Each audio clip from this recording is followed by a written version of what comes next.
যাকে রসুল সৈয়দ লাকাব দিয়েছিলেন, ইনি সেই ইমাম হাসান আলাইহিসসালাম যিনি রসুলের কাঁধে চড়েছেন। ইনি সেই ইমামে হাসান আলাইহিসসালাম যিনি যাহার কানে আল্লাহর রসুল আজান দিয়েছেন। জগতে আল্লাহর রসুল দুইজনের কান মুবারক আজান দিয়েছেন, একজন সৈয়দনা মাওলা ইমামে হাসান, আরেকজন সৈয়দনা মাওলা ইমামে হুসাইন। কারণ আল্লাহর রসুল যদি আজান দেয়, যদি আপনি আপনার মায়ের বাপের জানাজায়ও থাকেন, সঙ্গে সঙ্গে চলে আসতে হবে ওই জানাজা ফেলে। যদি কবরের লাশ নামান তাও চলে আসতে হবে। যদি বাথরুমে থাকেন সেখান থেকে যেই হালতে থাকবেন চলে আসতে হবে। তাই আল্লাহর রসুল যেই দুইজনের কানে আজান দিয়েছেন দিনের জন্য, তারাই শাহাদাত দিন রক্ষার জন্য হয়েছে। এই সেই ইমাম হাসান আলাইহিসসালাম যাহার চেহারা মুবারক আল্লাহর রসুলের সাথে হুবহু মিল ছিলেন।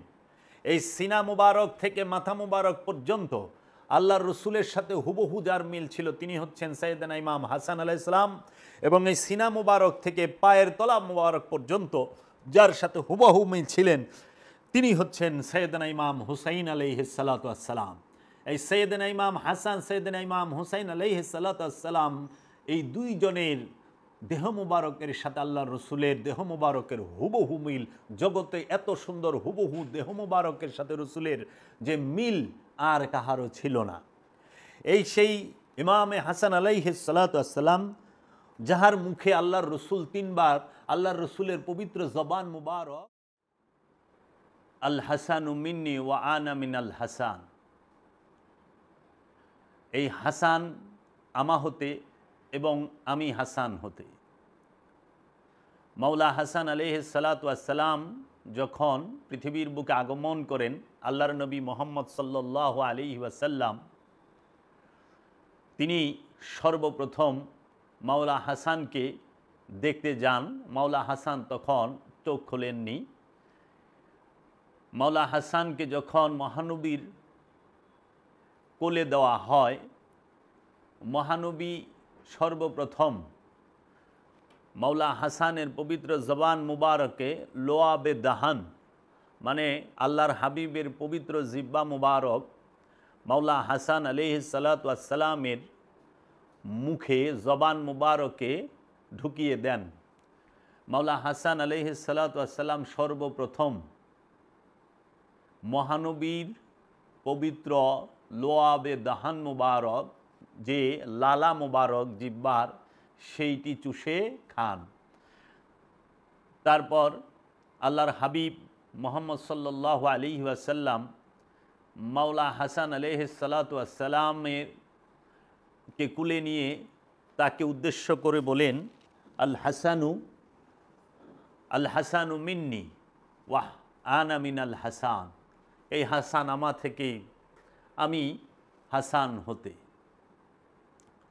মাওলা হাসান আলাইহিস সালাতু ওয়াস সালামের ফজিলত এবং মাওলা হাসান আলাইহিস সালাতু ওয়াস সালামের জীবনী আমাদের প্রত্যেকটা মুসলমানের, প্রত্যেকটা মানুষের জানা প্রয়োজন।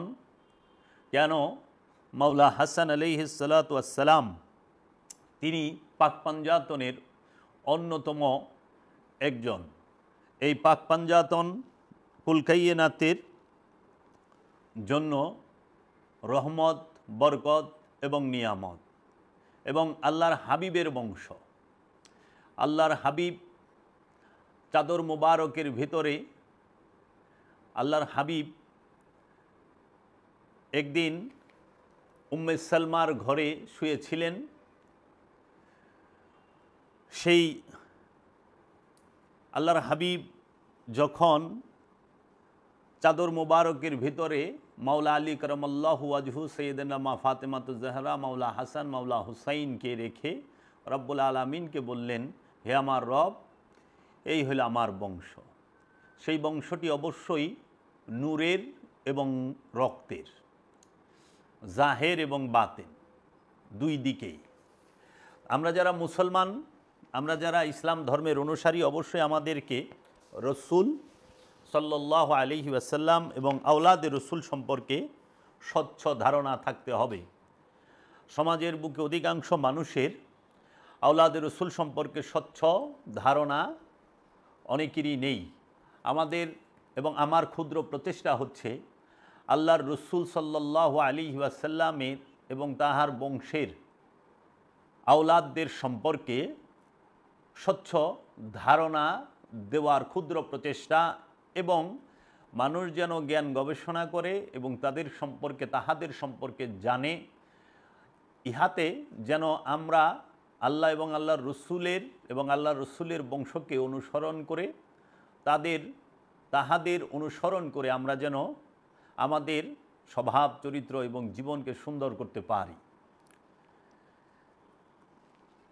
আওলাদের রসুলকে মানতে হবে। আওলাদের রসুলকে মহব্বত করা ইমানের অংশ। কেন বললাম এই কথা? কারণ ইবাদতের মধ্যে আওলাদের রসুলকে দুরুদ সালাম পেশ করা এইটা হুকুম, এবং আওলাদের রসুলদেরকে তাজিম করা, ইজ্জত করা, এটা আল্লাহর হুকুম। এবং আওলাদের রসুলকে মহব্বত করতে বলেছেন আল্লাহর হাবিব নিজে। আল্লাহর হাবিব নিজেই বলেছেন, আমি তোমাদের কাছে কোনো বিনিময় পারিশ্রমিক চাই না, শুধু আমি চাই আমার যারা নিকটবর্তী আওলা যারা নিকটবর্তী তাদের মহব্বত ব্যতীত, কুরবত যারা, তাদের মহব্বত ব্যতীত আমি কিছু চাই না। তাই আল্লাহর রসুল সর্বপ্রথম আমাদেরকে যে আদেশটি গাদিরে খুমের মাঝে করলেন, সেই আদেশটি আমাদের মুসলিম জাহানের অধিকাংশ মানুষই প্রত্যাখ্যান করল। আল্লাহ রসুল বললেন, গাদিরে খুম নামক স্থানে 1,20,000 সাহাবায়ে কেরামদের উপস্থিতিতে তিনি একটি স্টেজের উপরে, উটের মধ্যে স্টেজটা করা হয়েছিল, সেই স্টেজের উপরে উঠে বললেন, আনা তারাকতুম ফিকুমুস সাকলাইন আউয়ালুহা কিতাবুল্লাহি ফীহিন নূরুন ওয়াল হুদা ফাখুযুহু কিতাবুল্লাহি ওয়াস্তামসিকু বিহি ওয়াসানি আলে বাইতি আযকুরুল্লাহা ফি আলে বাইতি মানিত্তাবাআহুমা কানা আলাল হুদা ওয়ামান তারাকাহুমা কানা আলাদ দালালাতি। অর্থাৎ আল্লাহ রসুল বললেন, আনা তারাকতুম ফিকুমুস সাকলাইন, আমি তোমাদের সামনে দুটো ভারী জিনিস রেখে যাচ্ছি। আউয়ালুহা কিতাবুল্লাহি ফীহিন নূরুন ওয়াল হুদা, এর প্রথমটি হলো আল্লাহর কিতাব, যার মাঝে নূর এবং হেদায়েত রয়েছে। ফাখুযুহু কিতাবুল্লাহি ওয়াস্তামসিকু বিহি ওয়াসানি আলে বাইতি, সুতরাং তোমরা ধরো তাকে মজবুতভাবে। আল্লাহ রব্বুল আলামিন রাহমাতাল লিল আলামিনের ওপরে যখন একটি আয়াত নাজিল করলেন, হে আমার হাবিব, আপনি আপনার উপরে যে অর্পিত দায়িত্ব সেইটি আপনি পালন করুন, তখন আল্লাহর হাবিব এই হাদিসটি বললেন যে আমি তোমাদের সামনে দুটো ভারী জিনিস রেখে যাচ্ছি। এর প্রথমটি হলো আল্লাহর কিতাব, যার মাঝে নূর এবং হেদায়েত রয়েছে, সুতরাং তোমরা ধরো তাকে মজবুতভাবে, এবং দ্বিতীয়টি হলো আলে বাইত। আল্লাহকে স্মরণ করে আমি তোমাদেরকে আলে বায়েতের কথা বলছি। যদি তোমরা এই দুটো জিনিস অনুসরণ করো তাহলে হেদায়েত পাবে, এবং যদি তোমরা পরিত্যাগ করো তাহলে তোমরা পথভ্রষ্ট গুমরাহ হবে।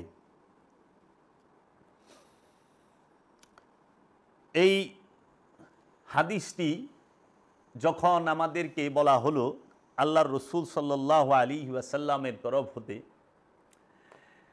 সেই হাদিসের সঙ্গে মিল রেখে আমি কোরআনের একটি আয়াত আপনাদের সামনে পাঠ করতে চাই। ওয়ামা আতাকুমুর রসুল ফাখুযুহু ওয়া মা নাহাকুম আনহু ফান্তাহু, এর অর্থ হইল, এবং যাহা রসুল তোমাদেরকে দান করেন সুতরাং তাহা তোমরা গ্রহণ করো, এবং যাহা তোমাদেরকে বারণ করেন তাহা হইতে সুতরাং তোমরা বিরত হও। সূরা হাশরের 7 নম্বর আয়াত। আল্লাহ রসুল যাহা আমাদেরকে দান করে তোমরা তাহা গ্রহণ করো, এবং যাহা তোমাদেরকে বারণ করেছে আল্লাহ রসুল তোমরা তাহা হইতে বিরত থাকো। আল্লাহ রসুল হাদিসে বললেন, আমি তোমাদের মাঝে দুইটি ভারী জিনিস রেখে যাচ্ছি। একটি কিতাব আল্লাহি, আল্লাহর কিতাব, যেখানে নূর ও হেদায়েত রয়েছে। নূর এবং হেদায়েত, নূর এবং হেদায়েত রয়েছে। আর আমার বংশ, এই দুটো জিনিসকে যদি তোমরা শক্তভাবে মজবুতভাবে ধরে রাখতে পারো, জীবনে পথভ্রষ্ট হবে না, গুমরা হবে না। তো এখন আমাদের সমাজে প্রচলিত আছে সেই কিতাবটি হচ্ছে আল কোরআন। আর নবীর বংশের স্থানে, আওলাদের স্থানে এই সমাজের আরবি জানা উলামায়ে কেরাম, অধিকাংশ, সবাই না, একটা অংশ, এবং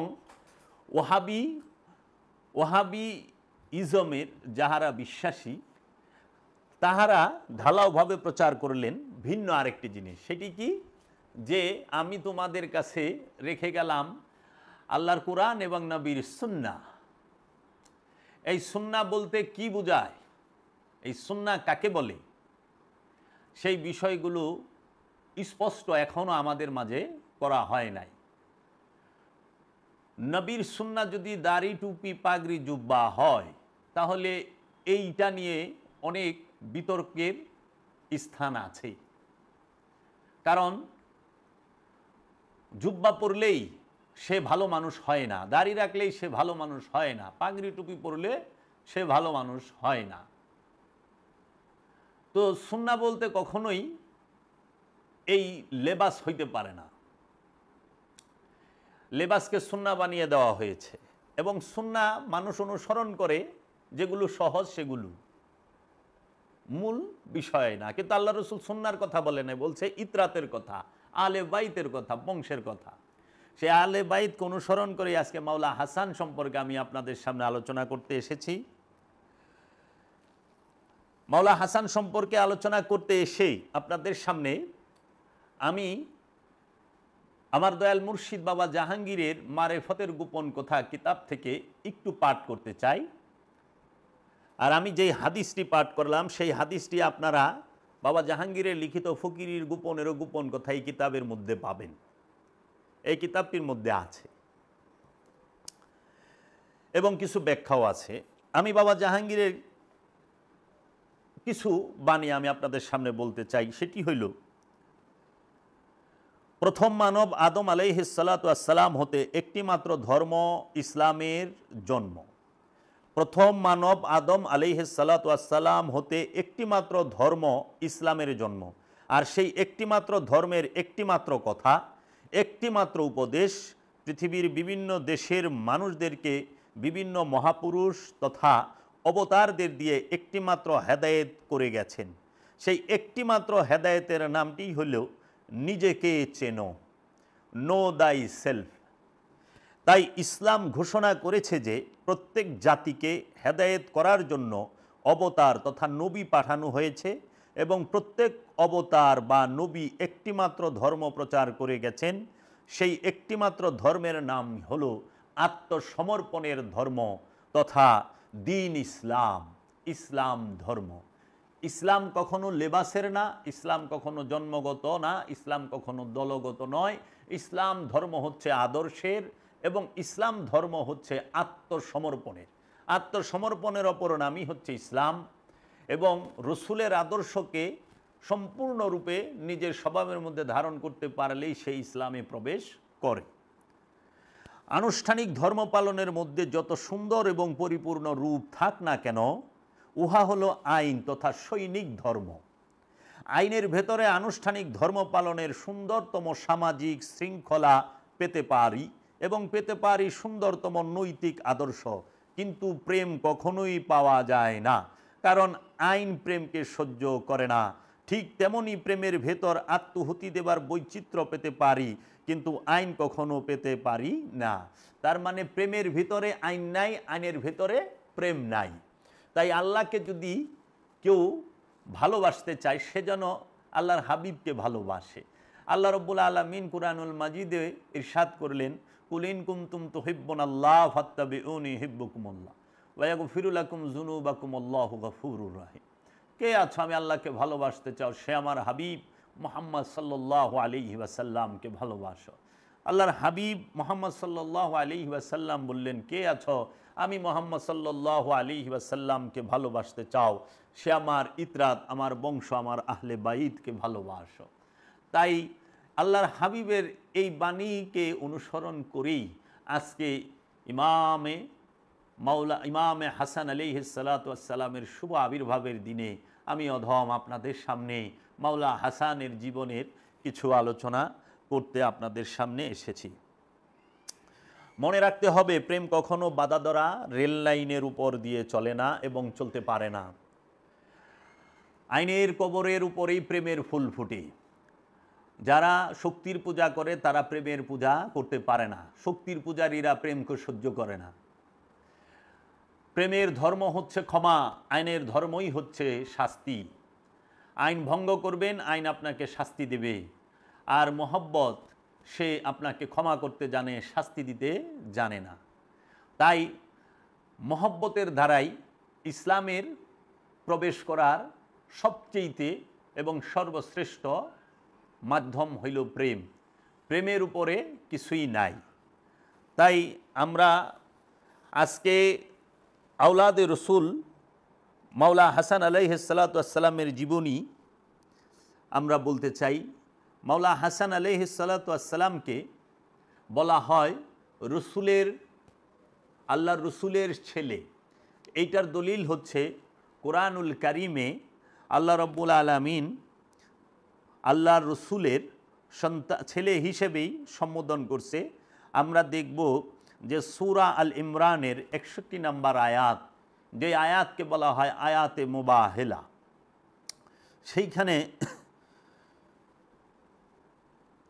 সেইখানে আল্লাহ রাব্বুল আলামিনের যিনি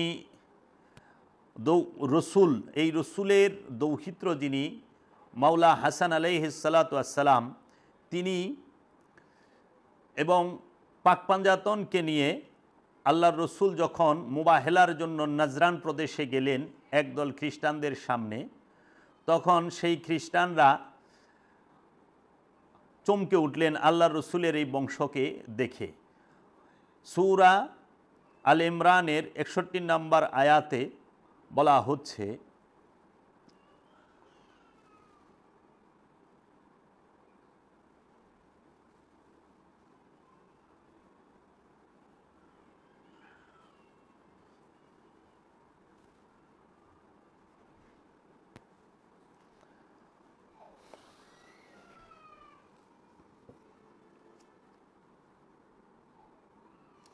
আল্লাহ রাব্বুল আলামিন সূরা নিসায় বলতেছেন, ফাকুল তাআলাউ নাদউ আবনাআনা ওয়া আবনাকুম ওয়া নিসাআনা ওয়া নিসাকুম ওয়া আনফুসানা ওয়া আনফুসাকুম সুম্মা নাবতাহিল ফানাজআল লানাতুল্লাহি আলাল কাযিবিন। আল্লাহর নবী মুহাম্মদ সাল্লাল্লাহু আলাইহি ওয়াসাল্লাম এই খ্রিস্টানদেরকে উদ্দেশ্য করে সূরা আল ইমরানের 61 নম্বর আয়াতে বলতেছেন, তবে তুমি তাকে বলো, এসো আমরা ডাকি, এসো আমরা ডেকে নেই আমাদের সন্তানদেরকে। খেয়াল করুন, মাওলা হাসান এবং মাওলা হুসাইন আলাইহিস সালাতু ওয়াস সালাম সম্পর্কে আল্লাহর হাবিব বলতেছেন, এসো আমরা ডেকে নেই আমাদের সন্তানদেরকে ও তোমাদের সন্তানদেরকে, আর আমাদের নারীদেরকে ও তোমাদের নারীদেরকে, এবং আমাদের নিজেদেরকে মানে আমাদের নফসকে ও তোমাদের নফসকে। তারপরে আমরা বিনীত প্রার্থনা করি, আমরা আল্লাহর দরবারে হাত তুলি, মিথ্যাবাদীদের উপর আল্লাহর লানত বর্ষিত হোক। এই যে বাবা জাহাঙ্গীরের কোরআনুল মাজিদ লিখিত, এই কোরআনুল মাজিদে সূরা আল ইমরানের 61 নম্বর আয়াতে বলা হচ্ছে, সুতরাং আপনি বলুন, আসো আমরা ডাকি আমাদের সন্তানদেরকে এবং তোমাদের সন্তানদেরকে, এবং আমাদের নারীদেরকে এবং তোমাদের নারীদেরকে, এবং আমাদের নফসকে এবং তোমাদের নফসকে, অতঃপর আমরা প্রার্থনা করি মিথ্যাবাদীদের উপর আল্লাহর লানত কার্যকর হোক। এই যে আয়াতে মুবাহেলার সময় আল্লাহর রসুল বললেন, তখন আল্লাহর রসুল মুহাম্মদ সাল্লাল্লাহু আলাইহি সাল্লাম তার সঙ্গে নিয়ে গেলেন। আল্লাহর রসুল গেলেন, আল্লাহর রসুলের সাথে মাওলা আলী আলাইহিসসালাম গিয়েছিলেন, সৈয়দনা মা ফাতেমাতুজ জাহরা আলাইহিসসালাম গিয়েছিলেন, ইমাম হাসান মুস্তফা আলাইহিসসালাম গিয়েছিলেন এবং ইমামে হুসাইন আলাইহিসসালাম গিয়েছিলেন। এখানে বলা হয় যে আমাদের সন্তানদের স্থানে মহানবী মাওলা হাসান এবং হুসাইনকে নিয়েছেন, নেসার স্থানে সৈয়দনা মা ফাতেমাকে নিয়েছেন এবং নফসের স্থানে মাওলা আলী করমাল্লাহু ওয়াজহুকে নিয়েছেন। আল্লাহ রসুল বলে দিলেন নফসে রসুলই হচ্ছে মাওলা আলী, নেসায় রসুলই হচ্ছেন সৈয়দনা মা ফাতেমা এবং আওলাদের রসুলই হচ্ছেন মাওলা হাসান এবং মাওলা হুসাইন। এর জন্য আমরা দেখতে পাই মাওলা হাসান এবং মাওলা হুসাইন আলাইহিসসালাম মাওলা আলী করমাল্লাহু ওয়াজহুকে ডাকতেন যেই নামে, তিনারা কখনো মাওলা আলী আলাইহিসসালামকে বাবা বলে ডাকতেন না। তিনি মাওলা আলী আলাইহিসসালামকে ডাকতেন যে ইয়া আবুল হাসান মুস্তফা। মাওলা হুসাইন যখন মাওলা আলী করমাল্লাহু ওয়াজহুকে ডাকতেন তখন বলতেন ইয়া আবুল হাসান মুস্তফা সাল্লাল্লাহু আলাইহি ওয়াসাল্লাম। আর যখন তিনি মাওলা হুসাইন মাওলা আলীকে ডাকতেন তখন বলতেন ইয়া হাসান মুস্তফা। আর মাওলা হাসান যখন ডাকতেন ইয়া আবুল হুসাইন বলে ডাকতেন। আর মাওলা হাসান এবং মাওলা হুসাইন মহানবীকে ডাকতেন ইয়া মাওলা হুসাইন এবং মাওলা হাসান আলাইহিসসালাম দয়াল রসুলকে ডাকতেন ইয়া আবাতি, ও বাবা, ইয়া আবাতি বলে ডাকতেন।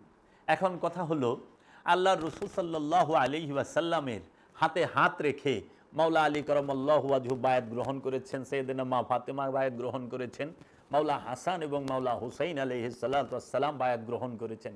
যাহাদের মাঝে জীবনে একদিনের তরে কোনো মূর্তি পূজার অংশ নেই, জীবনে একদিনের তরে আওলাদের রসুলগণ কোনো দিন কোনো পাপাচারের মধ্যে লিপ্ত হয় নাই, কোনো প্রকার কামাচারে লিপ্ত হয় নাই, তারা পুত পবিত্র তৈয়ব তাহেরা।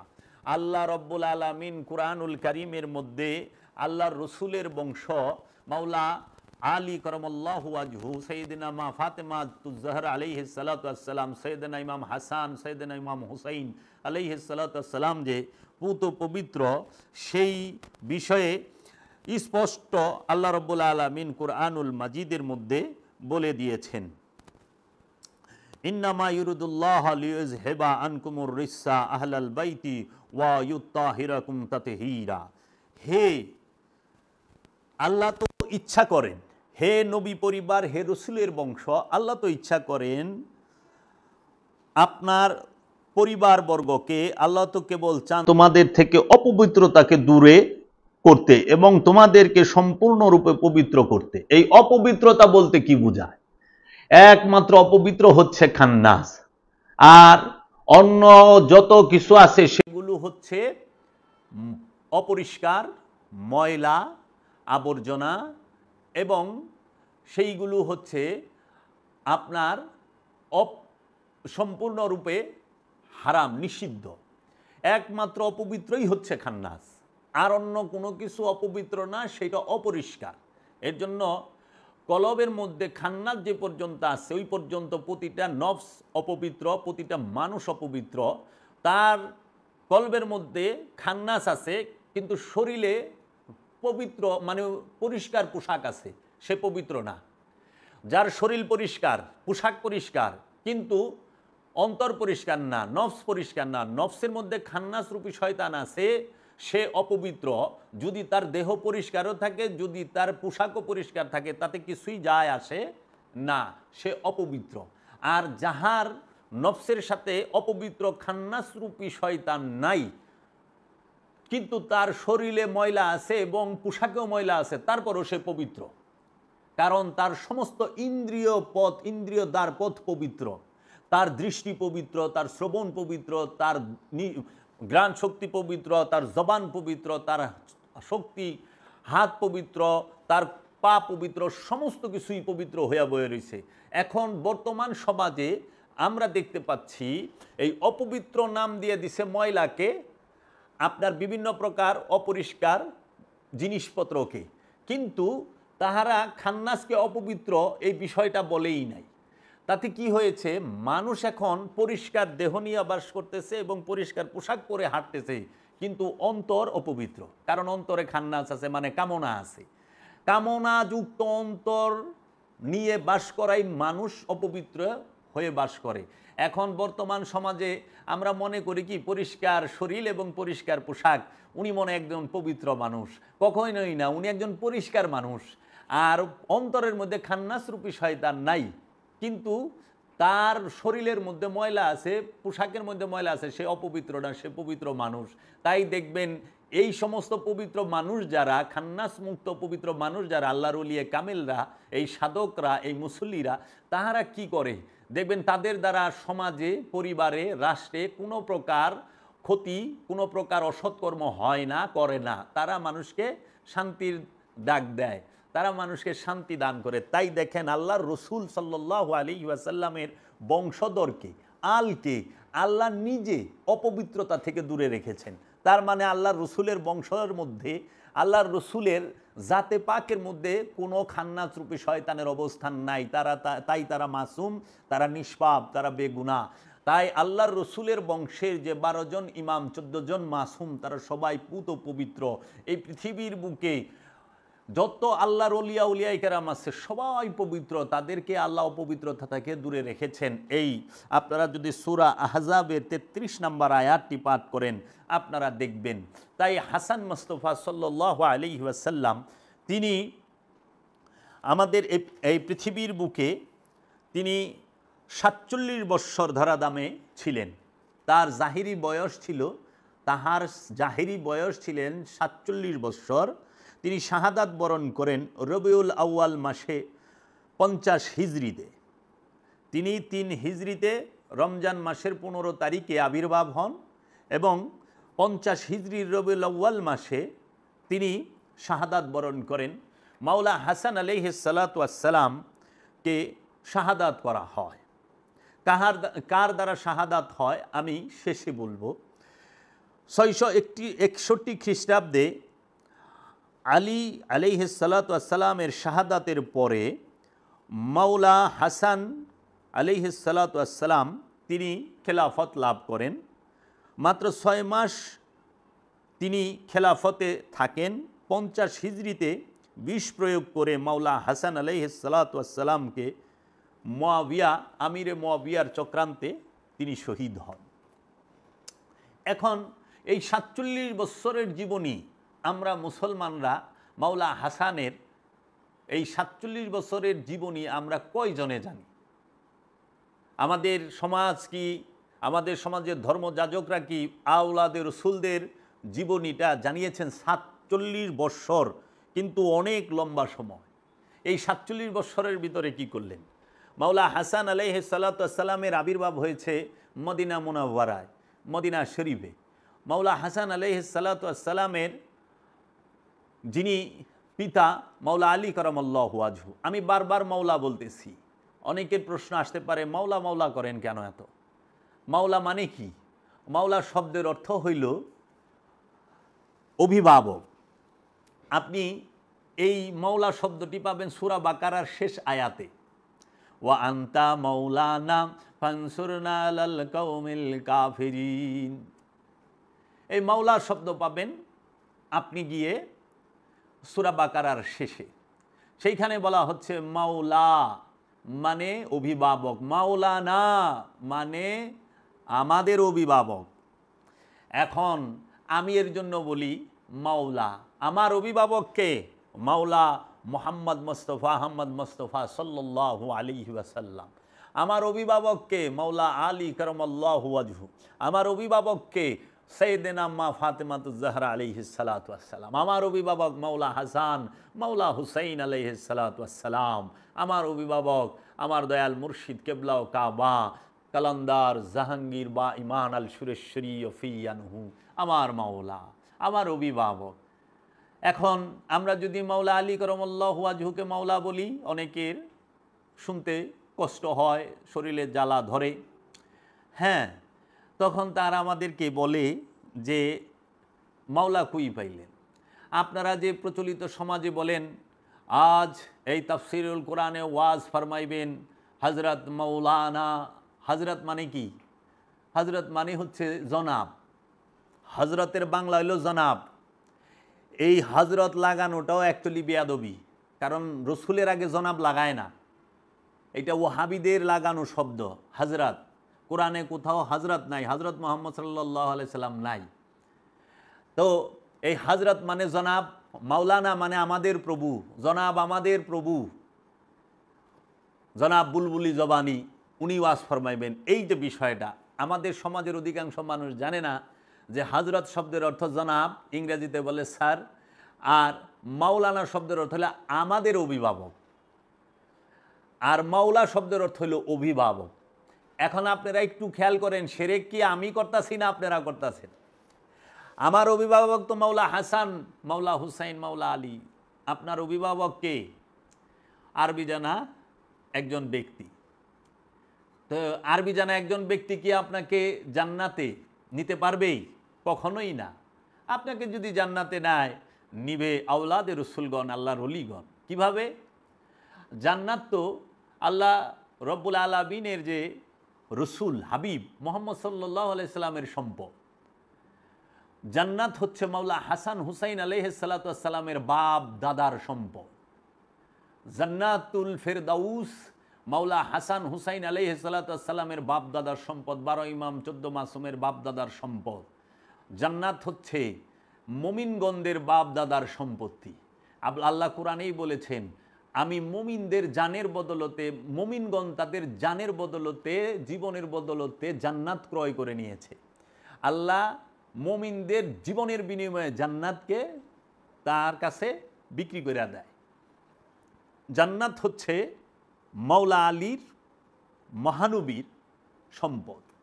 জান্নাত হচ্ছে আওলাদে রসুলদের 12 ইমাম 14 মাসুমের বাপদাদার সম্পদ।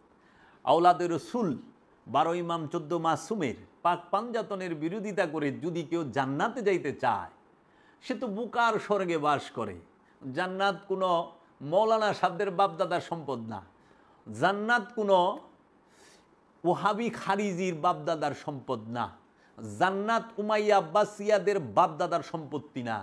জান্নাত হচ্ছে পাক পাঞ্জাতনের, জান্নাতের মালিককে মাওলা মুহাম্মদ সাল্লাল্লাহু আলাইহি ওয়াসাল্লাম, জান্নাতের মালিককে মহাপ্রভু মুহাম্মদ সাল্লাল্লাহু আলাইহি ওয়াসাল্লাম, কাউসারের মালিক, কাউসার বাটনেওয়ালা সাকিয়ে কাউসার হলো মাওলা আলী কারামাল্লাহু ওয়াজহু।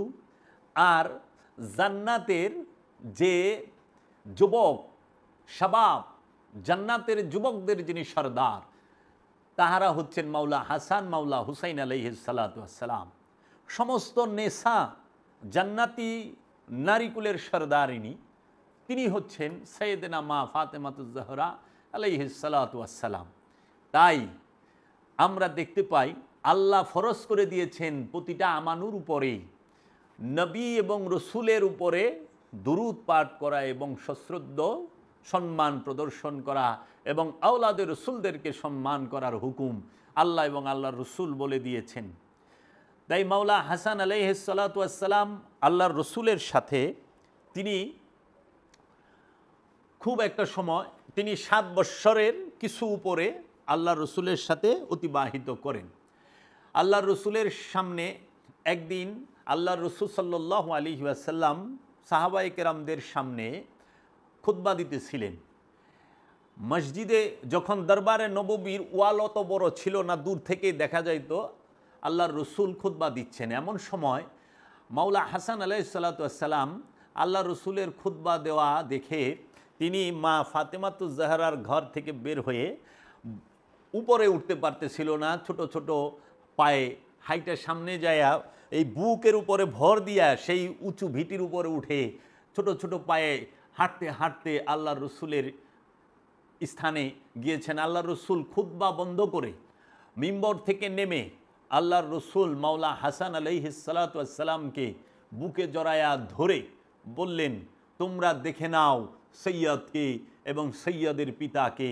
এই ইমামে হাসান তিনি হচ্ছেন সৈয়দ এবং তিনি সৈয়দের পিতা। তখন মহানবী মুহাম্মদ সাল্লাল্লাহু আলাইহি ওয়াসাল্লাম মাওলা হাসানকে আদর করে তারপরে আবার খুতবা দিতে লাগলেন। মহানবী মুহাম্মদ সাল্লাল্লাহু আলাইহি ওয়াসাল্লামের কাঁধ মুবারকে বসে চুল মুবারক ধরে, আল্লাহর হাবিবের চুল মুবারক ছিলেন লম্বা, বড় বড় চুল ছিলেন, চুল মুবারক ধরে কাঁধ মুবারকে বসে মোহরে নবুয়তের উপরে তাহার কদম মুবারক লাগতেছিল। দুই কাঁধে দুই ভাই ইমামে হাসান আলাইহিস সালাম, ইমামে হুসাইন আলাইহিস সালাম সওয়ার করেছেন। মহানবীর কাঁধে মাওলা হুসাইন, মহানবীর বুকে মাওলা হুসাইন। মহানবী মিম্বর থেকে নেমে মাওলা হাসানকে বুকে তুলে নেয়।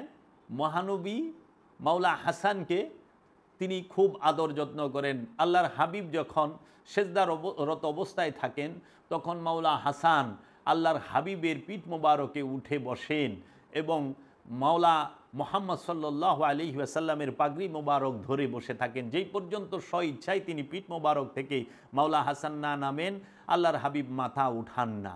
তাই মাওলা হাসান আলাইহিস সালাতু ওয়াস সালামের মর্যাদা অনেক অনেক।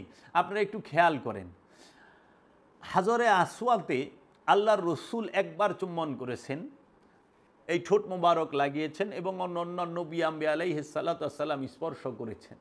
সেইখানে আমরা চুম্বন করলে গুনাহ মাফ হয় আমাদের। আর আল্লাহর রসুলের আওলাদ মাওলা হাসানকে এবং মাওলা হুসাইনকে এবং পাক পাঞ্জাতনকে মহব্বত করলে কি আমাদের গুনাহ মাফ হবে না? অবশ্যই হবে। আমাদের মধ্যে রসুলের আদর্শ চরিত্র কি ফুটে উঠবে না? অবশ্যই হবে। মাওলা হাসান আলাইহিস সালাতু ওয়াস সালাম তিনি অত্যন্ত নম্র এবং অত্যন্ত বিনয়ী ছিলেন। এই হাসান শব্দের অর্থই হচ্ছে যত খুবিয়া, যত সিফাত মানে গুণাবলী যে স্থানে একত্রিত হয় সেই স্থানকেই হাসান বলা হয়। হাসান শব্দের অর্থই হচ্ছে সর্বশ্রেষ্ঠ সুন্দর, সবচেয়ে সুন্দর, সর্বশ্রেষ্ঠ। কি সাহেবুল জামাল, তিনি নূরের পুতুল। তাই আল্লাহর রসুল বলেছেন এই হাসান হচ্ছে আমার ফুল। মাওলা হাসান আলাইহিস সালাতু ওয়াস সালামকে আল্লাহর রসুল ফুল বলে সম্বোধন করেছেন। মাওলা হাসান আলাইহিস সালাতু ওয়াস সালাম তিনি মাওলা আলী করমুল্লাহু ওয়াজহুর সাথে সব সময় ছায়ার মতো মাওলা আলী করমুল্লাহু ওয়াজহুর সাথে থাকতেন এবং মাওলা মুহাম্মদ সাল্লাল্লাহু আলাইহি ওয়াসাল্লামের যে পতাকা, ঝান্ডা, যেটাকে আলম বলা হয়, সেই আলমকে বহন করতেন মাওলা আলী করমুল্লাহু ওয়াজহু। মাওলা আলী করমুল্লাহু ওয়াজহুর পতাকাকে, আলমকে বহন করে নিতেন মাওলা হাসান আলাইহিস সালাতু ওয়াস সালাম। মাওলা হাসান আলাইহিস সালাতু ওয়াস সালাম তিনি তাসাব্বুর মে, তাফাক্কুর মে বহুত উঁচু স্তরের সর্বশ্রেষ্ঠ স্তরে অবস্থান করেন এবং মাওলা হাসান আলাইহিস সালাতু ওয়াস সালামের জীবনী এত সুন্দর, এত অসাধারণ, যেটার তুলনা হয় না। মাওলা হাসান আলাইহিস সালাতু ওয়াস সালাম যখন মাওলা আলী করমুল্লাহু ওয়াজহুকে হারান, মাওলা আলী করমুল্লাহু ওয়াজহু যখন শাহাদাত বরণ করেন, সেই সময়ে মাওলা আলী করমুল্লাহু ওয়াজহু তিনি, মাওলা হাসানের বয়স তখন খুব একটা বেশি নয়। মাওলা আলী আলাইহিস সালাতু ওয়াস সালাম যখন 661 খ্রিস্টাব্দে মাওলা আলী শাহাদাত বরণ করেন, এই মাওলা হাসান আলাইহিস সালাতু ওয়াস সালামের তখন বয়স আমরা দেখতে পাই 25 থেকে 61। তখন তার বয়স হইল আপনার 36 বছর। 36 বছরের যুবক তিনি। মাওলা আলী করমুল্লাহু ওয়াজহুর সাথে তিনি নাহওয়ানের যুদ্ধে অংশগ্রহণ করেন, সিফিনের যুদ্ধে অংশগ্রহণ করেন এবং জঙ্গে জামালের যুদ্ধে অংশগ্রহণ করেন। নাহওয়ানের যুদ্ধ আমির মুয়াবিয়ার সাথে মাওলা আলীর যুদ্ধ সংগঠিত হয় নাহওয়ান সিফিনের, সেটা ফুরাত নদীর কারবালায়, সেইখানেই ফুরাত নদীর এই পারে, এক পারে হয় মাওলা আলী করমুল্লাহু ওয়াজহুর সাথে মুয়াবিয়ার যুদ্ধ, সেই যুদ্ধের নাম সিফিন। আরেক পারে, তার উল্টো পারে হয় মুয়াবিয়ার ছেলে ইয়াজিদের সাথে মাওলা হুসাইন আলাইহিস সালাতু ওয়াস সালামের কারবালার যুদ্ধ।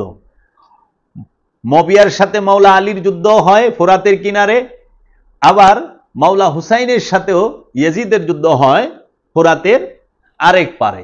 তাই আমরা দেখতে পাই মাওলা হাসান আলাইহিস সালাতু ওয়াস সালামের শিক্ষা এবং দীক্ষা সম্পূর্ণই আল্লাহর রসুল মুহাম্মদ সাল্লাল্লাহু আলাইহি ওয়াসাল্লাম থেকে এবং মাওলা আলী কারামাল্লাহু ওয়াজহু থেকে এবং সাইয়েদেনা মা ফাতেমাতুজ জাহরা থেকে।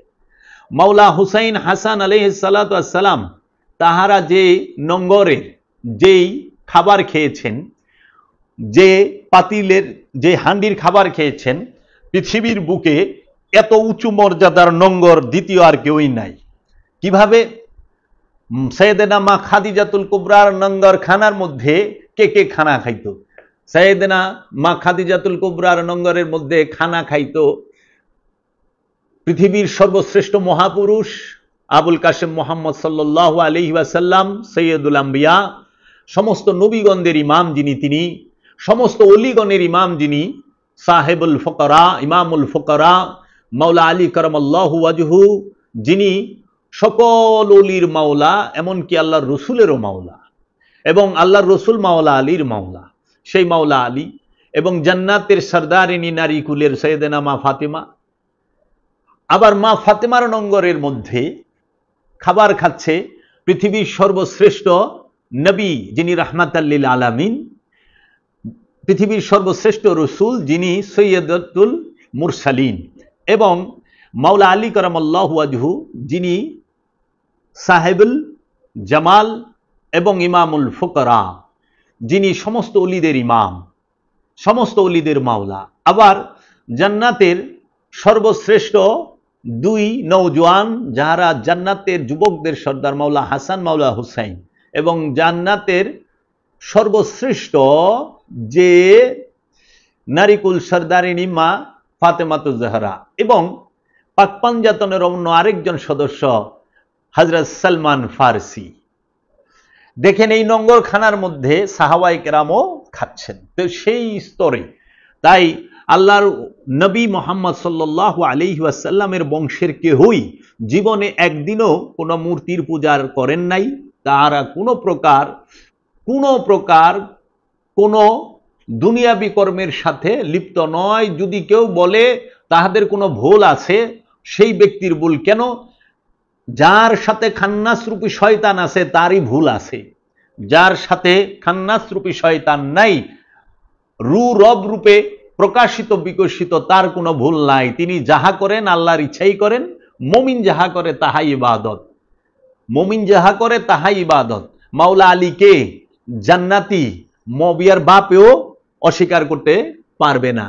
তাই মাওলা হাসান আলাইহিস সালাতু ওয়াস সালাম যখন মাওলা আলী কারামাল্লাহু ওয়াজহুর কাছ থেকে শিক্ষা দীক্ষা নিয়ে, তিনি সর্বশ্রেষ্ঠ হাফিজ ছিলেন, তিনি সর্বশ্রেষ্ঠ তাসাউরের সর্বশ্রেষ্ঠ একজন মহাজ্ঞানী ছিলেন, এবং তাফাক্কুর, তাতাব্বুর, তাকিলুন সমস্ত কিছুর মধ্যে তিনি আল্লাহর জাত নূরে নূরময় হয়েছিলেন। সেই মাওলা হাসান আলাইহিস সালাতু ওয়াস সালাম মাওলা আলী কারামাল্লাহু ওয়াজহুর শাহাদাতের পরে যখন তিনি মদিনা এবং এই জাজিরাতুল আরবের মধ্যে এই হেজাজে মক্কা, হেজাজে মদিনা এই অঞ্চলে সমস্ত শাসনভার গ্রহণ করেন, তখন তার বিরুদ্ধে দাঁড়ায় মুয়াবিয়া, যিনি হিন্দার ছেলে, আবু সুফিয়ানের ছেলে। তাকে সমাজের অনেকে আমিরে মুয়াবিয়া বলেন। তিনি মাওলা হাসান আলাইহিস সালাতু ওয়াস সালামের সাথে যুদ্ধ বাঁধালেন এবং আন্দোলনে নামলেন। আমির মুয়াবিয়া মাওলা আলী কারামাল্লাহু ওয়াজহুর বিরুদ্ধে বিভিন্ন প্রকার অবৈধ এবং অযৌক্তিক যে যুদ্ধগুলো করেছেন, মাওলা আলী কারামাল্লাহু ওয়াজহুকে সে সবসময় তার সাথে শত্রুতা পোষণ করতেন এবং মাওলা আলীকে সবসময় তিনি তার সম্পর্কে বাজে মন্তব্য করতেন এবং গালিগালাজ করতেন। তখন আমির মুয়াবিয়ার সাথে যখন মাওলা আলীর যুদ্ধ হয়, মাওলা আলী তখন আমির মুয়াবিয়াকে কঠোর হস্তে দমন করেন।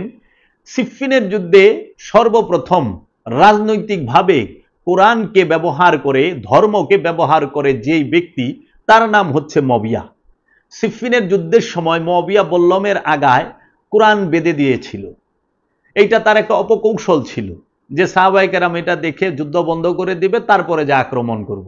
কিন্তু মাওলা আলী বলছে এটা মুয়াবিয়ার অপকৌশল, মুয়াবিয়ার ধূর্ততা এবং চালাকি, তোমরা ওর চালাকির ফাঁদে পা দিও না, তোমরা যুদ্ধ চালিয়ে যাও। তো এই রকম একজন ধূর্ত ব্যক্তি সে মাওলা আলীকে কৌশলে ষড়যন্ত্র করে শহীদ করেন, ইতিহাসের মধ্যেই এটি আছে। তারপরে তিনি যখন দেখেন যে তার রাজা হওয়ার খুব বাসনা, খুব শখ, মাওলা হাসান তখন হইলেন মুসলিম জাহানের কয় নাম্বার খলিফা? মেজাজি, রাজত্ব, রাষ্ট্র চালানের খলিফা, রাষ্ট্রের খলিফা। রাষ্ট্রের কয় নাম্বার খলিফা? রাষ্ট্রের 1 নম্বর খলিফা আবু বকর সিদ্দিক রাদিয়াল্লাহু তাআলা আনহু, 2 নম্বর খলিফা হযরত ওমর রাদিয়াল্লাহু তাআলা আনহু, 3 নম্বর খলিফা হযরত ওসমান রাদিয়াল্লাহু তাআলা আনহু। আর রাষ্ট্রের 4 নম্বর খলিফা হচ্ছেন মাওলা আলী কারামাল্লাহু ওয়াজহু। রাষ্ট্রের 5ম খলিফা হচ্ছেন মাওলা হাসান মুস্তাফা আলাইহিস সালাতু ওয়াস সালাম, তিনি। আর রাসূলের হৃদয় রাজ্যের খলিফা, আনা মদিনাতুল ইলমি আলিউ বাবাহা, এলেমের রাজ্যের খলিফা, এলেমের শহরের খলিফা, এলেমের শহরের দরজা, রাসূলের নূরের খলিফা একমাত্রই হচ্ছে মাওলা আলী কারামাল্লাহু ওয়াজহু। মাওলা আলী হচ্ছে 2 দিকেরই খলিফা, বাহিরের এবং ভিতরের। ইসলামের 2 দিকই আছে, বাহির এবং ভিতর। মাওলা আলী কারামাল্লাহু ওয়াজহু রাসূলের মনোনীত খলিফা। রাসূল যাকে গাদিরে খুমের মধ্যে মনোনীত করেছেন, আল্লাহর রাসূলের একমাত্র খলিফাই মাওলা আলী, একমাত্র মাওলাই হচ্ছে মাওলা আলী। আর অন্য যাহারা আছেন তাহারা সবাই মানুষের, জনগণের নির্বাচিত খলিফা, জনগণের মনোনীত খলিফা, আল্লাহর মনোনীত না। মানুষের নির্বাচিত খলিফা রাষ্ট্র চালায়, আর রাসূলের নির্বাচিত খলিফা সে আধ্যাত্মিক জগৎ পরিচালনা করেন, হেদায়েতের রাজ্য পরিচালনা করেন, মুক্তির রাজ্য পরিচালনা করেন। তাই যারা মুক্তির রাজ্যের খলিফাকে রাজত্বর খলিফা খেলাফত দিয়ে ঢাকতে চায় তারাই ভুল করে। তাই মাওলা হাসান আলাইহিস সালাতু ওয়াস সালাম 2 দিকের খলিফা ছিলেন। একটি হইল হৃদয় রাজ্যের, হেদায়েতের রাজ্যের, মুক্তির রাজ্যের খলিফা। আর আমির মুয়াবিয়া তিনি মাওলা হাসানের সাথে যখন অবরোধ এবং তার সাথে যুদ্ধের একটা ভাব তৈরি হইল, তখন তাদের মধ্যে একটি সন্ধি হইল, চুক্তি হইল, সুলাহ হইল যে ঠিক আছে আমির মুয়াবিয়ার সাথে চুক্তি হোক। তিনি বয়সে বড়, তখন আমির মুয়াবিয়ার বয়স হইল প্রায় 59-এর কাছাকাছি। তখন বলল যে ঠিক আছে আমির মুয়াবিয়া তিনি এই যে রাজত্ব গ্রহণ করুক, আমি ওনার সাথে চুক্তি করে একটা সমঝোতা করে মাওলা হাসান মুস্তাফা যেই দিন উনি এই চুক্তি করেন সেই দিনই খোলাফায়ে রাশেদিনের 30 বছর। আল্লাহর রাসূল বলছেন যে আমার ইন্তেকালের পরে এই খোলাফায়ে রাশেদিন 30 বছর, এরপরে হবে যে দেখতেছেন আল্লাহর রাসূল যে আলে মুহাম্মদের রক্তের মধ্যে একটি চক্রাপাকরা কুকুর জিহ্বা লাগাচ্ছে, যেইটি কারবালায় সীমার ঘটিয়েছেন, সীমার ধবল রোগে আক্রান্ত ছিলেন। এই যে চক্রাপাকরা আমাদের গ্রামে সাদা ধবল রোগে, সে যখন মাওলা হুসাইনের বুকের উপর উঠে বসছেন, তখন মাওলা হুসাইন বলছে আমার নানাজি বলছিল যে আওলাদে রাসূলের রক্তের মধ্যে একটি চক্রাপাকরা কুকুর, সাদা কালো কুকুর, সে মুখ লাগাচ্ছে। তো এই সেই মাওলা হাসান আলাইহিস সালাতু ওয়াস সালাম যখন সুলা করেন, তখন আমির মুয়াবিয়া মুসলিম জাহানে সর্বপ্রথম রাজা হয়। মুসলিম জাহানের সর্বপ্রথম রাজা হচ্ছেন উমাইয়া বংশের, তার নাম হচ্ছে মুয়াবিয়া। মুয়াবিয়া কিন্তু খলিফা না, রাজা। উমাইয়া বংশের প্রথম রাজা। আর উমাইয়া বংশের প্রথম শাসক হইল হযরত উসমান রাদিয়াল্লাহু তাআলা আনহু। আর উমাইয়া বংশের প্রথম রাজা হইল মুয়াবিয়া। মুয়াবিয়া তারপরও ক্ষান্ত হয় নাই, কারণ মুয়াবিয়ার সাথে চুক্তি ছিল। মুয়াবিয়ার ইন্তেকালের পরে মাওলা হাসান যদি জাহিরিভাবে পৃথিবীর বুকে থাকেন তাহলে তিনি হবেন খলিফা, তিনি শাসনকর্তা হবেন। যদি মাওলা হাসান না থাকেন তাহলে তারপরে হবে মাওলা হুসাইন শাসনকর্তা। মুয়াবিয়া চক্রান্ত করে ইমামে হাসান আলাইহিস সালাতু ওয়াস সালামকে বিষ প্রয়োগ করাইল এক সাহাবীর মেয়েকে দিয়ে, এবং তিনি তার স্ত্রী।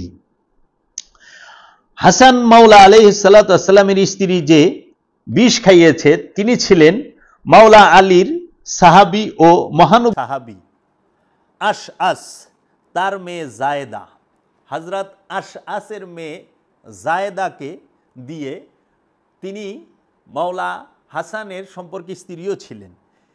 তিনি বিষ প্রয়োগ করেন কিসের সাথে? মাওলা হাসান আলাইহিস সালামকে হত্যা করার জন্য পূর্বে অনেকবার বিষ প্রয়োগ করা হয়েছে। পূর্বে যখন বিষ প্রয়োগ করা হয়, আল্লাহর হাবিব মুহাম্মদ সাল্লাল্লাহু আলাইহি ওয়াসাল্লামের রওজা মুবারকে গিয়ে যখন হাসান মাওলা ফরিয়াদ করেন এবং আল্লাহ রসুলের রওজা মুবারকের মাটি মুবারক নিয়ে, ধুলা মুবারক নিয়ে শরীরে মেখে দেন, শরীরের মধ্যে লাগিয়ে দেন, তখন বিষক্রিয়া চলে যায়। দেখেন দেখেন সুন্নত কোথা থেকে আসছে। যারা বলেন মাজারে গিয়ে আল্লাহর ওলির কাছে চাওয়া, ওইখানের মাটি দুলা মাথায় মাখা, এটা তো শিরিক বিদআত। আপনারা দেখেন মাওলা হাসান আলাইহিস সালাতু ওয়াস সালামকে খাদ্যের সাথে বিষ মিশাইছে।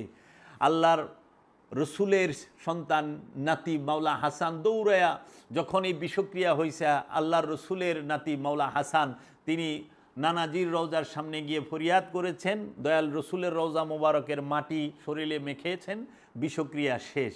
এইভাবে বেশ কয়েকবার মাওলা হাসানের খাবারের সাথে বিষ প্রয়োগ করা হয়েছে, কিন্তু তিনি শহীদ হন নাই। লাস্টে এমনভাবে বিষ প্রয়োগ করা হয়েছে যেটা ভয়ানক বিষ। সেটা কিভাবে? মাওলা হাসানকে যখন বারবার ষড়যন্ত্র করা হয়, তখন মাওলা হাসান তিনি কি করেন যে তখন কাউরেই তিনি করতে দেন না। তার খাবার যে, সেই খাবারটি দিতেন তাহার মেয়ে, মাওলা হাসানের মেয়ে। তো মাওলা হাসানের মেয়ের দ্বারাই খাবার তৈরি হতো এবং খাবার খাওয়াইতেন। তো মাওলা হাসান আলাইহিস সালাতু ওয়াস সালাম যে পানি খাইতেন, এই পানির যে মশক ছিল, সেই মশকের উপরে মুখে কাপড় বেঁধে রাখা হইতো। তো এই মশকের মধ্যে যখন কাপড় বেঁধে রাখা হয়েছে, তো সেই মশক কেন? কারণ মাওলা হাসান যখনই পানি চাইতো, তাহার মেয়ে তাকে পানি পান করাইতো। তো একদিন মাওলা হাসান আলাইহিস সালাতু ওয়াস সালামকে মধু দিয়ে পানি পান করাইছে। তো এই মধুর মধ্যে যখন মেয়ে এসে আপনার এই মশক বেঁধে রাখা হইতো, কেন? কাপড় দিয়ে, যেন মশক খুললে টের পাওয়া যায় যে কেউ কোনো ষড়যন্ত্র করছে কিনা। এমন সময় এই মশকের মধ্যে তো বিষ দিতে পারে না। রাতে মেয়ে যখন পানি দিছে, পানি দেওয়ার পরে পানি পান করছে, ওই যে খুলছে আর পানি যে ভিজা ছিল কাপড়টা, এই কাপড়ের মধ্যে উপরি ভাগে এমন খতরনাক বিষ রেখে দিয়েছিল, যেইটা ওই পানির ফোটায় ফোটায় ফোটায় ফোটায় নিচে পানির সাথে মিক্স হয়েছে। মিক্স হওয়ার পরে এমন ভয়ানক বিষ, যখন মাওলা হাসানকে পানি পান করার জন্য পানি দিছে, সেই পান করার পরে কলিজার টুকরা হইয়া একদম টুকরো টুকরো হইয়া বের হয়েছে এবং রক্ত লুথা লুথা, মানে চাকা চাকা রক্ত বের হয়েছে বমির সাথে। অনেকে বলা হয় যে হীরা যে চূর্ণ করে, একদম হীরা চূর্ণ করে মধুর সাথে পানির সাথে মিক্স করে পান করানো হয়েছে, যে ওই হীরার জন্য কেটে গেছে ভিতরে। এইরকমও ঐতিহাসিকগণ বলে থাকেন। মোট কথা, মাওলা হাসানকে তার স্ত্রী সেই বিষের যে পয়জনটা, সেইটা রেখে দিয়েছিল পানির ইয়ের উপরে, যার নাম এই জায়েদা, তিনিই পান করাইছেন। যখন মাওলা হাসান আলাইহিস সালাতু ওয়াস সালাম উঠে যাইতে পারতেছিলেন না রসুলের রওজার মধ্যে, এমন সময় মাওলা হুসাইন আলাইহিস সালামকে ডেকেছেন। মাওলা হুসাইন আলাইহিস সালাম এসে দেখেন প্রচণ্ড রক্ত বের হচ্ছে এবং চাকা চাকা। তখন বলতেছেন যে ভাইজান আপনি বলেন কে এই কাজ করলো?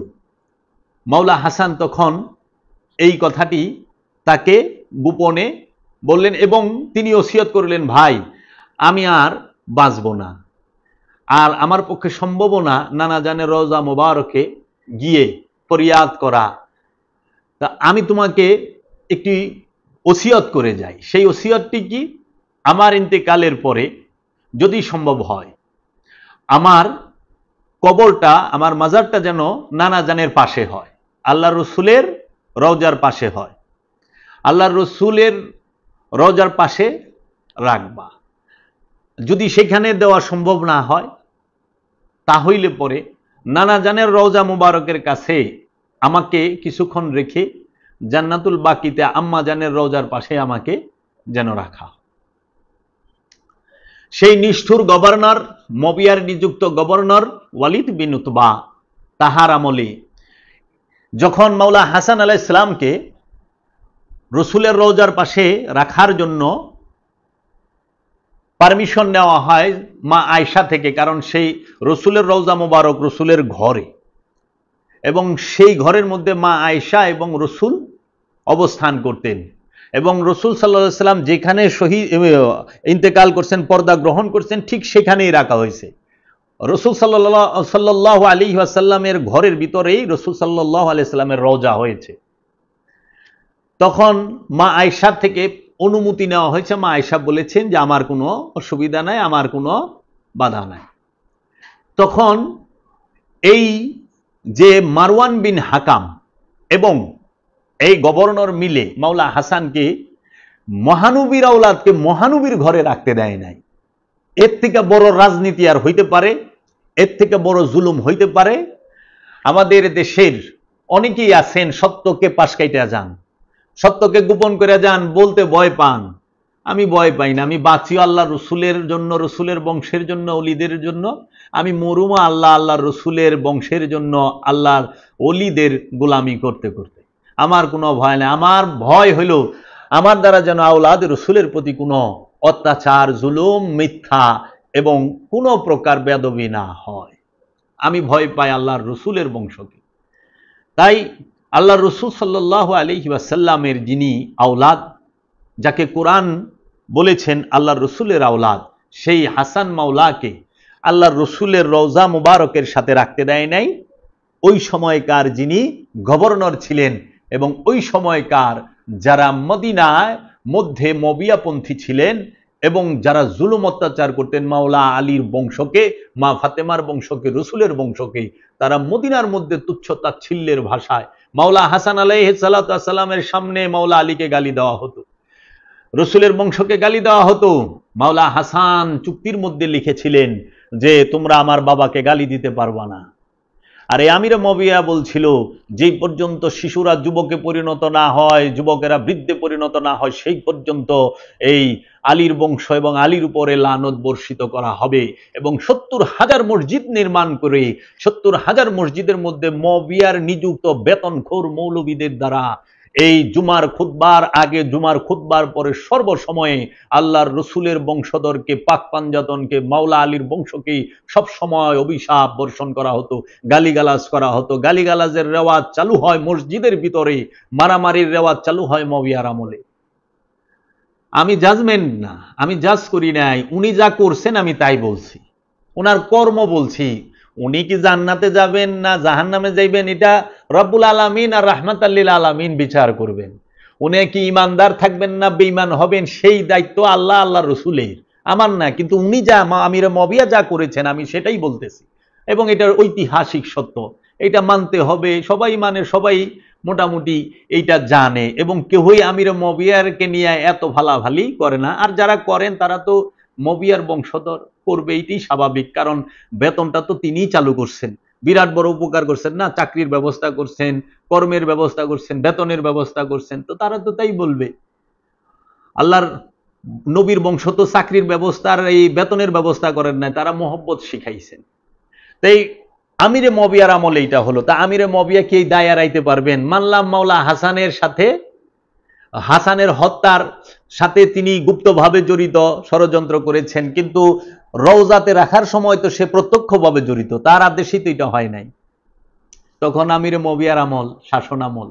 একটু খেয়াল করেন, আল্লাহর রসুলের রওজা মুবারকের মাজার শরীফের ডাইন পাশে আবু বকর সিদ্দিক, বাম পাশে হযরত উমর রাদিয়াল্লাহু তাআলা আনহু, তাহারা শুয়ে রয়েছেন। হযরত আবু বকর সিদ্দিক এবং হযরত উমর রাদিয়াল্লাহু তাআলা আনহু হচ্ছেন সাহাবী, তাহারা আল্লাহর রসুলের গোলাম, আওলাদ না।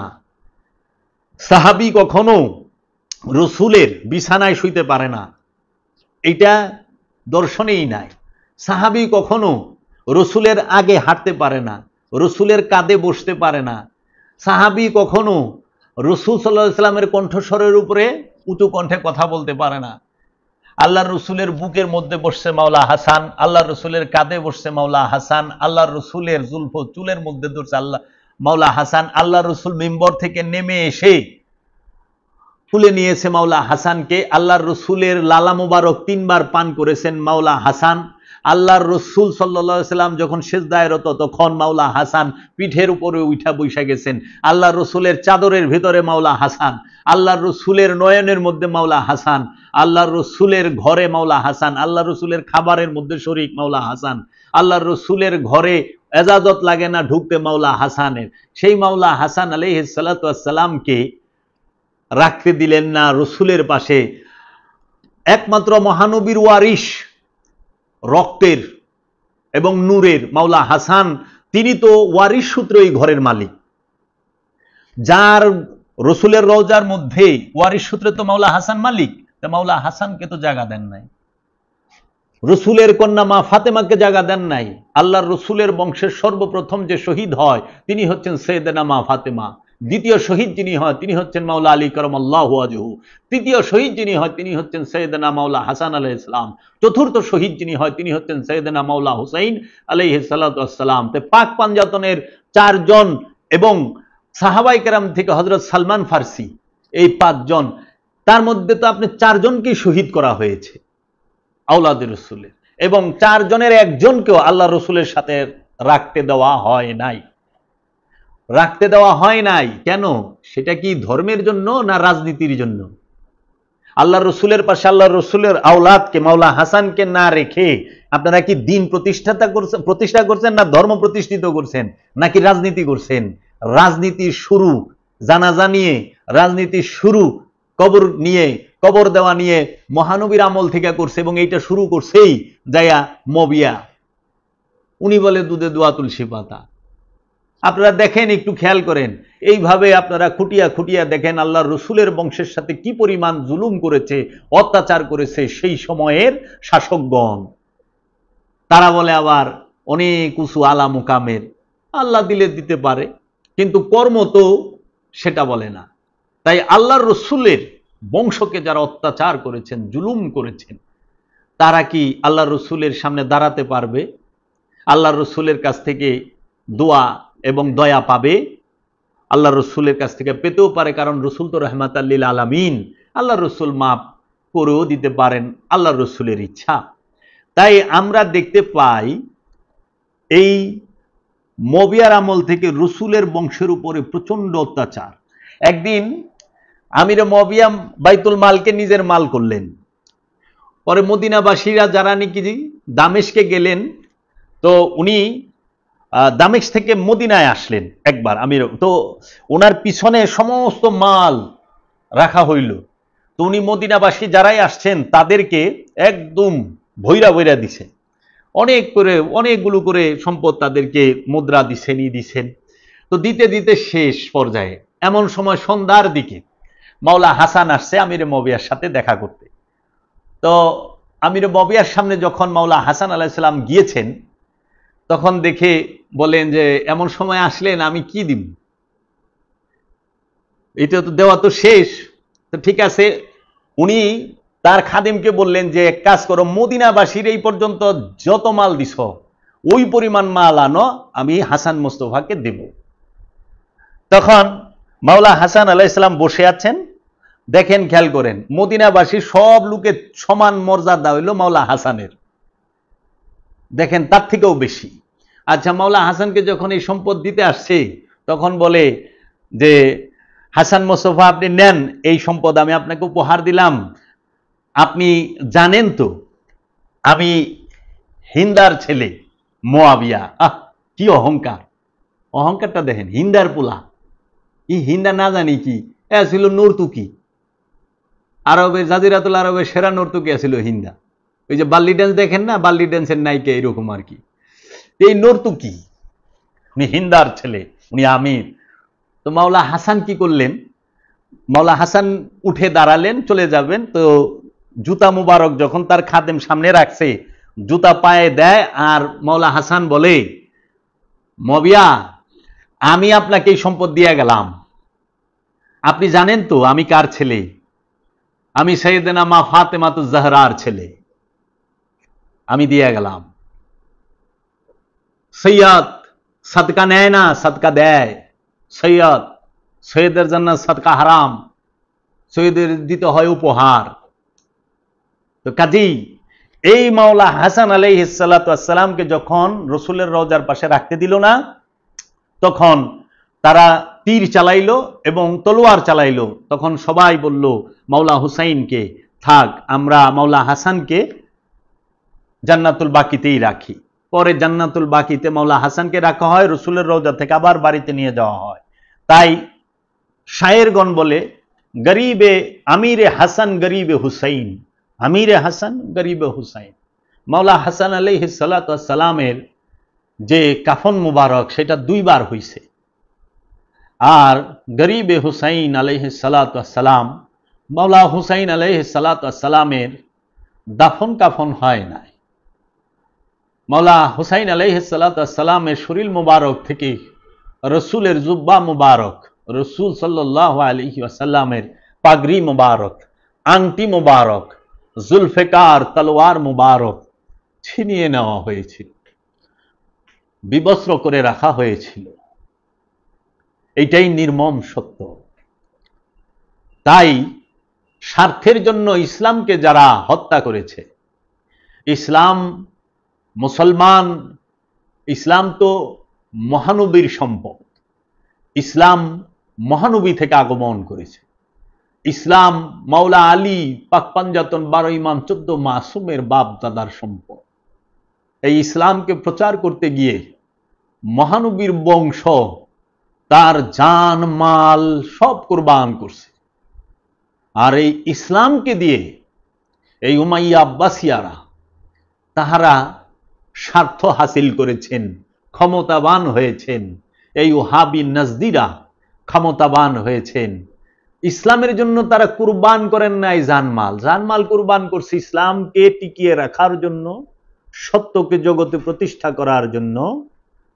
মাওলা আলীর বংশ মহানবীর বংশ।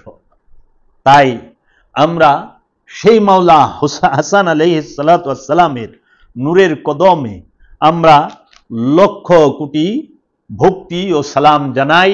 কেন? মাওলা আলী কারামাল্লাহু ওয়াজহুর 9 জন স্ত্রী ছিলেন, তার 18 জন সন্তান ছিলেন।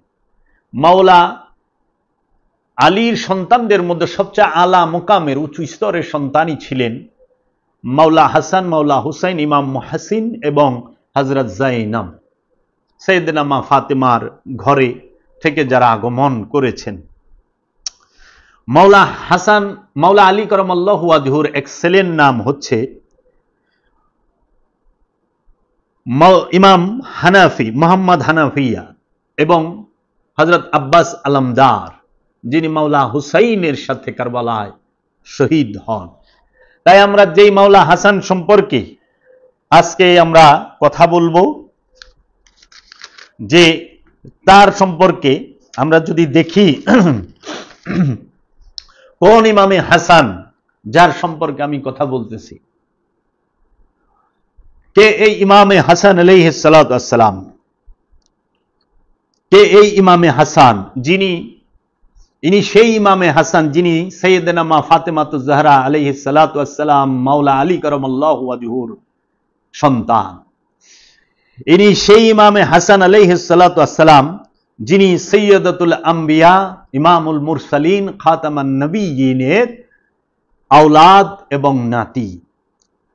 ইনি সেই ইমাম হাসান আলাইহিস সালাতু ওয়াস সালাম যিনি যুবকদের সর্দার। ইনি সেই ইমাম হাসান আলাইহিস সালাতু ওয়াস সালাম যিনি আল্লাহর রসুলের চাদরের মধ্যে ছিলেন।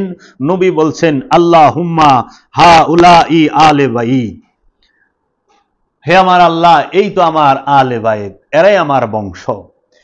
এই সেই ইমাম হুসাইন, যা ইমাম হাসান আলাইহিস সালাম যার সম্পর্কে খুতবা বন্ধ করে আল্লাহর রসুল মিম্বর থেকে নেমে এসে কুলে নিয়েছিলেন। ইনি সেই ইমামে হুসাইন যার নাম রেখেছেন জিব্রাইল আমিন, তার নাম রেখেছেন ইমামে হাসান। ইনি সেই ইমাম হুসাইন যাকে রসুল সৈয়দ লাকাব দিয়েছিলেন। ইনি সেই ইমাম হাসান আলাইহিস সালাতু ওয়াস সালাম যিনি রসুলের কাঁধে চড়েছেন। ইনি সেই ইমামে হাসান আলাইহিস সালাতু ওয়াস সালাম যিনি যাহার কানে আল্লাহর রসুল আজান দিয়েছেন। জগতে আল্লাহর রসুল দুইজনের কান মুবারক আজান দিয়েছেন, একজন সৈয়দনা মাওলা ইমামে হাসান, আরেকজন সৈয়দনা মাওলা ইমামে হুসাইন। কারণ আল্লাহর রসুল যদি আজান দেয়, যদি আপনি আপনার মায়ের বাপের জানাজায়ও থাকেন, সঙ্গে সঙ্গে চলে আসতে হবে ওই জানাজা ফেলে। যদি কবরের লাশ নামান তাও চলে আসতে হবে। যদি বাথরুমে থাকেন সেখান থেকে যেই হালতে থাকবেন চলে আসতে হবে। তাই আল্লাহর রসুল যেই দুইজনের কানে আজান দিয়েছেন দিনের জন্য, তারাই শাহাদাত দিন রক্ষার জন্য হয়েছেন। এই সেই ইমাম হাসান আলাইহিস সালাতু ওয়াস সালাম যাহার চেহারা মুবারক আল্লাহর রসুলের সাথে হুবহু মিল ছিলেন। এই সিনা মুবারক থেকে মাথা মুবারক পর্যন্ত আল্লাহর রসুলের সাথে হুবহু যার মিল ছিল তিনি হচ্ছেন সাইয়েদনা ইমাম হাসান আলাইহিস সালাম। এবং এই সিনা মুবারক থেকে পায়ের তলা মুবারক পর্যন্ত যার সাথে হুবহু মিল ছিলেন তিনি হচ্ছেন সাইয়েদনা ইমাম হুসাইন আলাইহিস সালাতু ওয়াস সালাম। এই সাইয়েদনা ইমাম হাসান, সাইয়েদনা ইমাম হুসাইন আলাইহিস সালাতু ওয়াস সালাম, এই দুইজনের দেহ মুবারকের সাথে আল্লাহর রসুলের দেহ মুবারকের হুবহু মিল। জগতে এত সুন্দর হুবহু দেহ মুবারকের সাথে রসুলের যে মিল আর কাহারও ছিল না। এই সেই ইমামে হাসান আলাইহিস সালাতু ওয়াস সালাম যাহার মুখে আল্লাহর রসুল 3 বার আল্লাহর রসুলের পবিত্র জবান মুবারক ঢুকিয়ে দিয়েছেন। এবং এই সেই ইমাম হাসান আলাইহিস সালাম যিনি আল্লাহর রসুলের জবান মুবারকের লালা মুবারক চুষে খেয়েছেন। এই সেই ইমামে হাসান আলাইহিস সালাম যিনি পায়ে হেঁটে 25 বার মসজিদুল হেরেম কাবা শরীফে গিয়ে হজ পালন করেছেন, পায়ে হেঁটে, ঘোড়ায় চড়ে অথবা উটে চড়ে না, 25 বার। এই সেই ইমামে হাসান আলাইহিস সালাম যাহার বয়ান, যাহার আলোচনা মাওলা আলী কারামাল্লাহু ওয়াজহু লুকিয়ে লুকিয়ে শুনতেন। এই সেই ইমাম হাসান আলাইহিস সালাম যাহার ঘোড়ার লাগাম ধরে রাখতে সোয়াব মনে করতেন বিখ্যাত সাহাবী হযরত আব্দুল্লাহ ইবনে আব্বাস রাদিয়াল্লাহু তাআলা আনহু। এই সেই ইমামে হাসান আলাইহিস সালাম যিনি রসুলের, যাহাকে আল্লাহ রসুল ফুল বলে সম্বোধন করেছেন, কুলে নিয়ে বলেছেন এই হাসানই হচ্ছে আমার ফুল। এই সেই ইমামে হাসান আলাইহিস সালাম যিনি সূরা কাউসারের প্রথম তাফসীর, আল্লাহর রসুলের আওলাদই হচ্ছেন, যেখানে বলছে ইন্না আতাইনা কাল কাউসার, হে আমার হাবিব আমরা আপনাকে দান করেছি কাউসার, ফাসাল্লি লে রব্বিকা ওয়ানহার, আপনি আপনার রবের সংযোগ ও যোগাযোগ করুন এবং নাহার করুন দাঁড়ানো অবস্থায়। ইন্না শানিয়াকা হুয়াল আবতার, যাহারা আপনাকে পিঠ দেখাইল তাহারা নিঃসন্তান। আরবের কাফেরেরা, মুশরিকেরা আল্লাহর রসুলকে টিটকারি দিত যে মোহাম্মদ নাউজুবিল্লাহ তিনি নিঃসন্তান, নাউজুবিল্লাহ। তাই আল্লাহর রসুল বলেছেন আমার বংশ সে মেয়ে থেকে চালু, মেয়ের ঘরে থেকে চালু। যেই রকম হযরত ঈসা রুহুল্লাহ তিনি মা মারিয়ামের ছেলে, কিন্তু ঈসা রুহুল্লাহর পিতা নাই, কিন্তু হযরত ঈসা রুহুল্লাহকে কুরআনুল কারীমে ইব্রাহিম আলাইহিস সালামের বংশ বলা হয়েছে। ঈসা রুহুল্লাহ কিভাবে ইব্রাহিম আলাইহিস সালামের বংশ হয়? কারণ ইব্রাহিম আলাইহিস সালামের, ঈসা রুহুল্লাহ তো বাবার ঘর থেকে আসে নাই, বাবা থেকে আসে নাই, মা থেকে আসছে। তো মিল্লাত ইব্রাহিমের মধ্যে মেয়ে থেকেও বংশকে সম্বোধন করা হয়েছে। তাই ঈসা রুহুল্লাহ ইব্রাহিম আলাইহিস সালামের, ইব্রাহিম আলাইহিস সালামের বংশধর। এবং মা ফাতেমা আলাইহিস সালাতু ওয়াস সালাম রসুলের বংশ, এবং মা ফাতেমা থেকেই ইমাম হাসান হুসাইন আলাইহিস সালাম রসুলের বংশ। তাই আল্লাহর রসুলের ঘরে নূরী সন্তান চিরকাল আছেন, আওলাদের রসুল, 12 ইমাম 14 মাসুম, ওলিয়া উলিয়া ইকরাম আজও পর্যন্ত আছেন, কিয়ামত পর্যন্ত থাকবেন। প্রত্যেকটা কামেল আল্লাহর ওলি আল্লাহর রসুলের বংশ, নূরের বংশ, রক্তেরও নূরেরও। তারপরে এই সেই ইমামে হাসান আলাইহিস সালাম যিনি মাওলা আলীর বংশের প্রথম আওলাদ। এই সেই ইমাম হাসান আলাইহিস সালাম যাহার উপরে খেলাফত আলামিন হাজান নবুয়াত মুকাম্মেল হয়েছে। মহানবীর বংশের এই মাওলা হাসানের দ্বারাই খোলাফায়ে রাশিদিনের 30 বছর মুকাম্মেল হয়েছে 6 মাস সময়কালে। যেই দিন তিনি এইটা ছেড়ে দেন ঠিক সেই দিনই 30 বছর পূর্ণ হয়।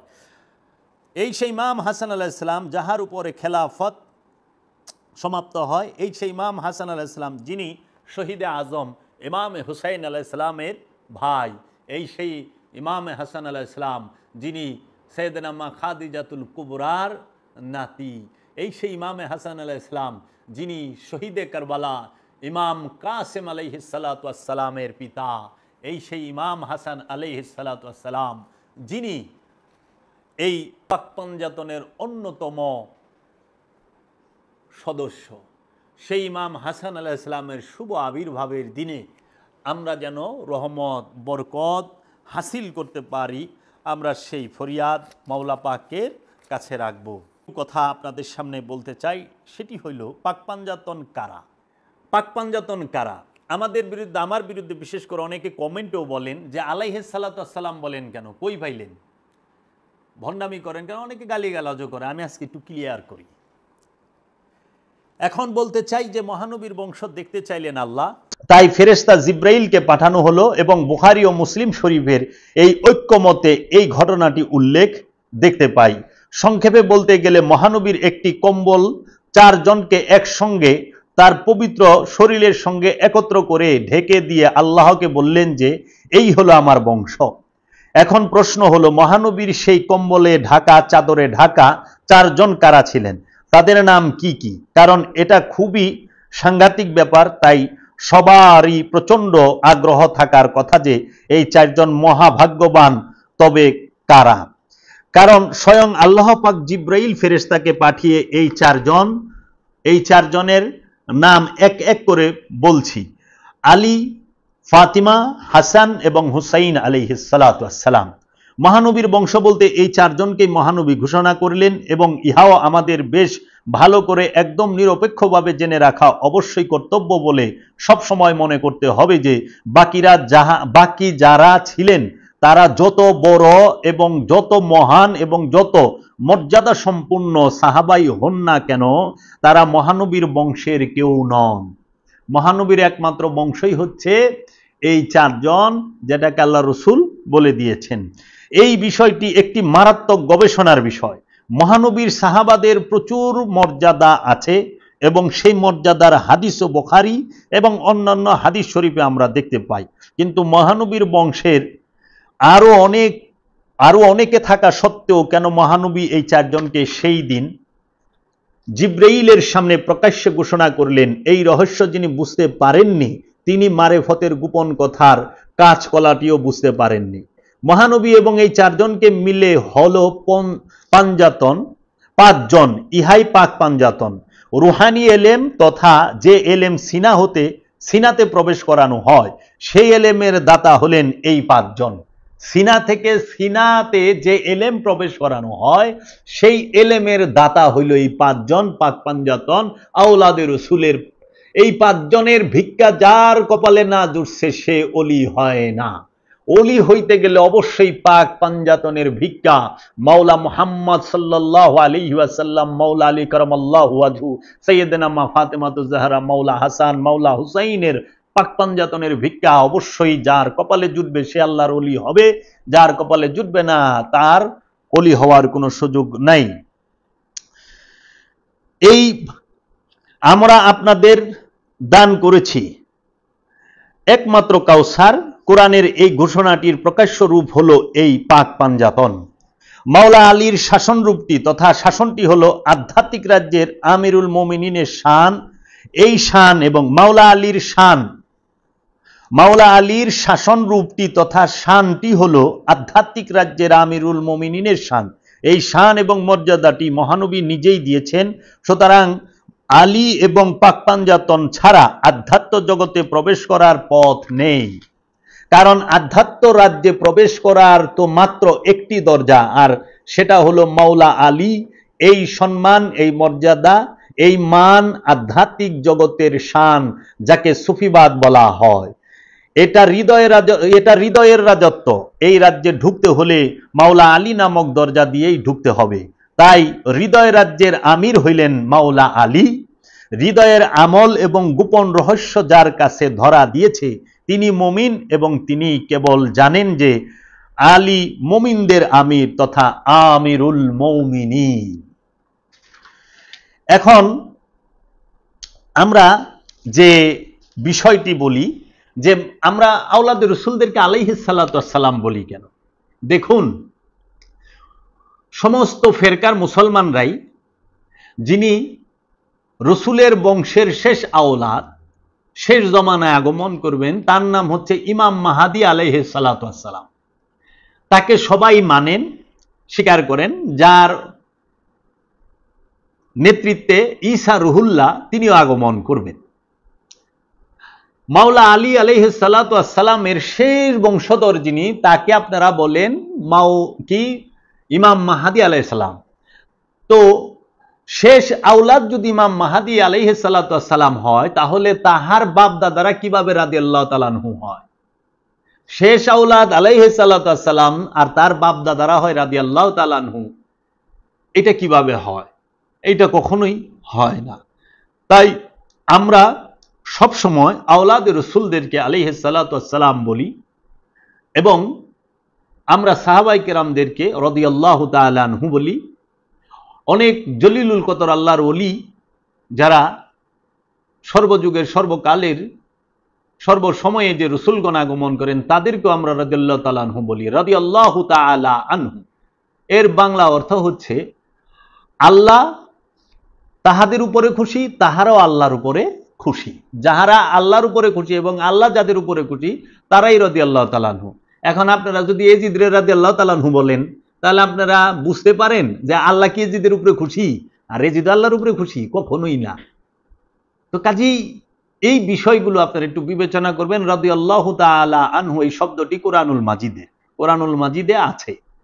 আপনারা সবাই আওলাদের রাসূলদেরকে মহব্বত করবেন, আল্লাহর ওলিদেরকে মহব্বত করবেন, কারণ আল্লাহর ওলিদেরকে মহব্বত করার, আওলাদের রাসূলকে মহব্বত করার মানেই হলো আল্লাহর রাসূলকে মহব্বত করা।